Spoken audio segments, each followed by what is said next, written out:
it seems clear to me that we need to stop piddling around and spending money and giving money to people like Planned Parenthood and start planning about the 10-year future this general's talking about. Well, you're right about this. There are a whole bunch of areas in which we need to reprioritize what the government's doing, which is why the proposal the president issued this week for remaking the federal government is so important, but that's for another topic. As far as space is concerned, without our assets in space, the U.S. military is blind. The internet goes down. The cell phone system goes down. Banking goes down. If we're in a situation where we've moved to 5G and we're relying on internet-based trucks to transport foodstuffs around the country, food supply goes down.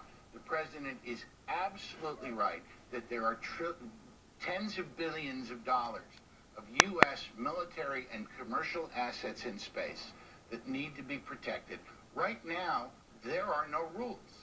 And as part of the establishment of a space force to give us dominion in that area, gives us a chance to write the rules just the way the Brits wrote the rules that created freedom of the seas, that allowed commercial republics like the United States to flourish from their beginning. Hey, this is a great moment in time from a constitutional perspective, Peter, to recalibrate what the mission is of the federal government. The singular mission is to protect the republic, to protect the people who reside and call themselves United States citizens. And now, we've entered a different era. You're talking about 200 years ago, 300 years ago. Now we're talking the new frontier, and that's space, and that's where a lot of our assets are, and a lot of the assets on the ground are tied to those things. But here's another one, Peter, that we need to address, and this is related, but it could be delivered in a more conventional sense, and that's an electromagnetic pulse. It doesn't even have to come from outer space, although it could. It could come from a satellite pulse, and this is what North Korea was looking at. It would shut down, it would cripple parts or maybe all regions of the United States. And this is something we have to start taking seriously, along with the cyber threat. It's the same. EMP is equivalent to shutting down the satellites that are in geosynchronous orbit, that run the communications networks, that run all of the military, that are the eyes and ears for the U.S. military. And we can fix part of that with hardening the grid. But part of our ability to shoot down ballistic missiles that could erupt in an EMP over, let's say, North Dakota and end up killing 90% of America's population in 2 months, just through famine and the spread of disease, is taking out the satellites. And this is why the president's call for a space force is so very, very important.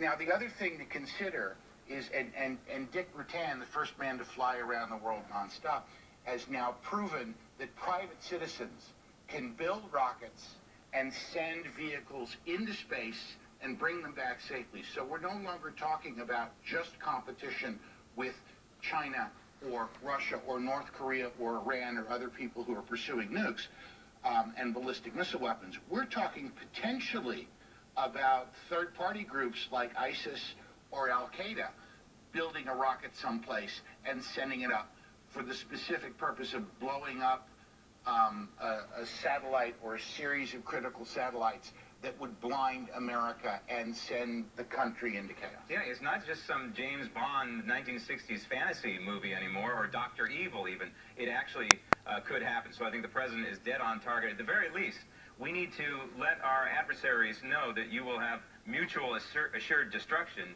in space, similar to what we have here on Earth. Peter, thanks. Coming up next, remembering the greatest conservative thinker of our time, as the Daily Ledger continues.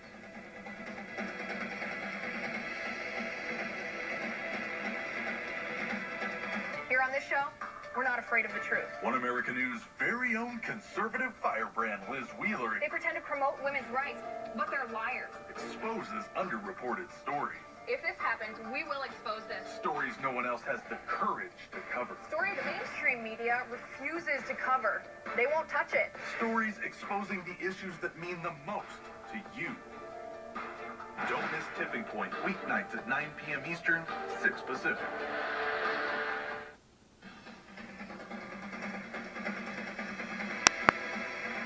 Page 6 now, victory for the Bill of Rights at the U.S. Supreme Court. The case Carpenter versus the United States. The issue whether police can gather your private cell phone data without a warrant. 4 justices said, yes, it's fine. 5, the majority, said no. It's a violation of the Fourth Amendment. The U.S. Supreme Court on Friday put broad new limits on the ability of police to use cell phone location data to track criminal suspects.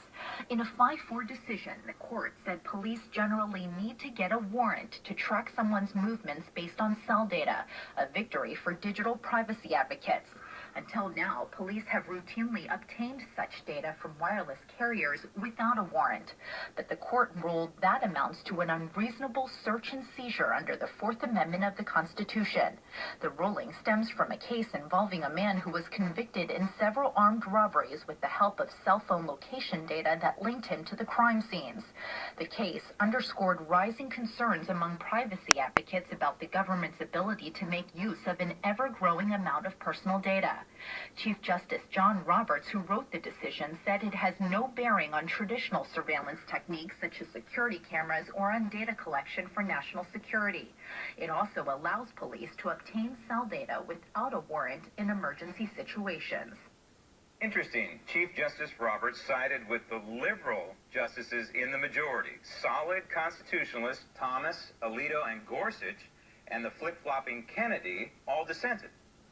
Joining me now, the founder of the American Truth Project and Daily Ledger contributor, Barry Nussbaum. Barry, hell can freeze over now because I happen to agree with the ACLU on this one, and I oppose Clarence Thomas. I don't think that's ever happened before, at least for me. I love Clarence Thomas.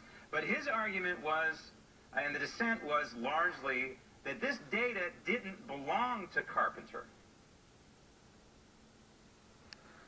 I always find it interesting when the Supreme Court finds some little detail and they pounce on that and ignore the bigger picture. I'm with you on this one, Graham. I'm proud of John Roberts for crossing over to the, quote, liberal side in favor of privacy. I don't think we have enough, and I don't think we can do enough to protect privacy. Look, the court said you can still get a warrant, and if it's an emergency, you don't even need the warrant. So it's not a big step, but it's an important step. And it's a warning shot, I think, to the federal government. Hey, you know what? You need to get a warrant. You can't just spy on Americans without a warrant. I think this is an important ruling. And speaking of court, we have Planned Parenthood in a mild panic right now because they're witnessing what the 45th president is doing, a pro-life president pushing a pro-life agenda. You know, this is an interesting case, Graham. Trump wasn't cutting off funding for abortions. What he's doing is pushing educational programs, and the way Planned Parenthood is fighting back against these programs that are supposed to enhance teen pregnancy prevention by educational